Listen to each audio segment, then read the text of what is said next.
Hey guys, it's Jeremy again from AmazonTropics.com. I wanted to share today my technique, and this is something that a lot of killifish keepers do. But killifish exhibit an ability for their eggs to go through. It's called diapause. It's a state of suspended animation, and the eggs sit and wait for the rains to come, and this is really well documented in a lot of the annual killifish, but even the semi-annual Aphyosemion, Fundulopanchax from West Africa. Obviously, we have Rivulus from South America, and even our native Fundulus here in the States. But we'll focus on Aphyosemion today. These came to me. The adult fish came to me from Jeff Michaels of Aquatic Clarity, and came as Christie Eye, since found out that these are actually poli. But what I do is when I start seeing eggs, I will use a deli cup, and you want to make sure you label the top in case you lose the top lid. Eggs can actually stick on the underside if you're not too careful, so make sure your top and your bottom are labeled appropriately. But what I do is I take coconut fiber and I will fill it a quarter to 1/3 of the way full in a deli cup container. I get I think this is like a 4-inch deli cup. And I use coconut fiber, moisten it from water from the tank. You can see it's a little bit wetter, a little more wet than what they would say tobacco is, but you can even see the eggs on the surface here.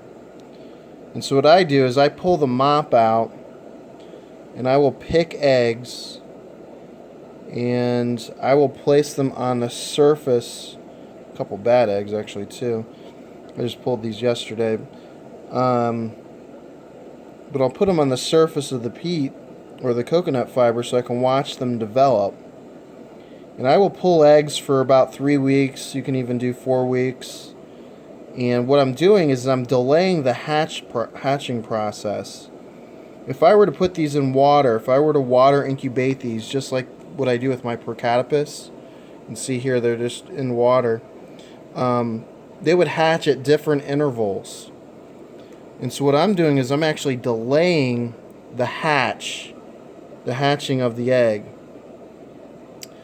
And so what I end up with is, instead of getting 1 or 2 individuals hatching every few days, I get one big mass hatch. I'll get 20 or 30 fry all at once. And so what I'll do is I'll just flood this, and I'll flood it up to a little under this lip here. And you want to be careful when you're filling not to push the eggs under the coconut fiber. So what I do is I'll take like the lid to kind of break the water from stirring up the eggs too much. So you can use that. You can use your hand, of course. Kind of create a well off to the side here where all the water's going in. You just want to gently fill the container with water. And then over the course of about a week, sometimes it's pretty quick, even within a few days, you want to check it every day for fry.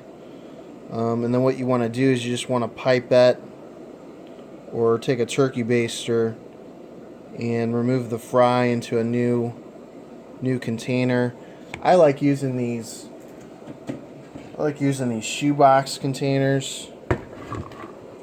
They're cheap. They're only like a $1.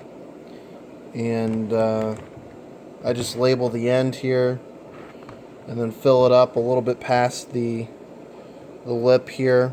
You can see there's even a water line where I previously had water in this container. And this holds a little over a gallon. And I just set it on my shelf here, and you can see other containers. Again, they're labeled. Here's Christie Eye or Poli again. And these fry are now, oh, they're good 3/4 of an inch. You can see there's a male right there. There's a whole bunch in here.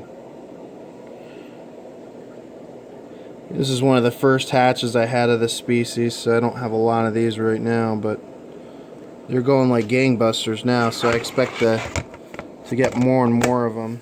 So, but again, the idea behind that is you get one mass hatching. You're not going to have fry that are all different sizes. Just kind of improve your chances of raising up a bunch of fry. So, again, make sure you label. But I wanted to share that technique with you guys today. Again, just fill a deli container about 1/3, quarter of the way full of peat or coconut fiber. Moisten it with water from the aquarium. Let's see how wet. And if I were to pick up the coconut fiber, it'd actually be moist enough that water would come off of it. So it's fairly wet. And that works well for Aphyosemion and Fundulopanchax. Their eggs really should stay moist continuously. And again, what we're doing is delaying the hatching of the egg. And again, I'll fill this after a month of pulling eggs. You can see there's over a dozen already. I'll pull eggs again, and they're producing about 10 to 12 a day now. And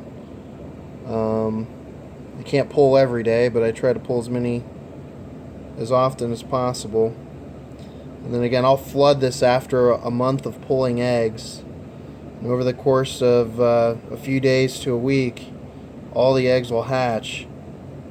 And sure, there'll be maybe a few that don't hatch, that are underdeveloped, but they'll hatch the next time I wet the eggs. So, and then once you're done, once you pull all the fry, you want to carefully pour off the water off the top here.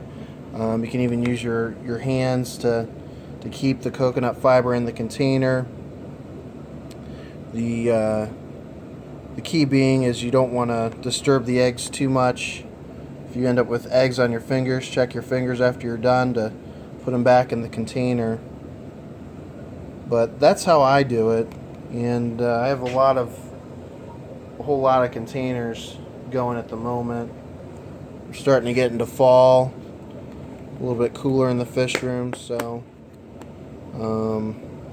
things are looking good. So wanted to share that technique.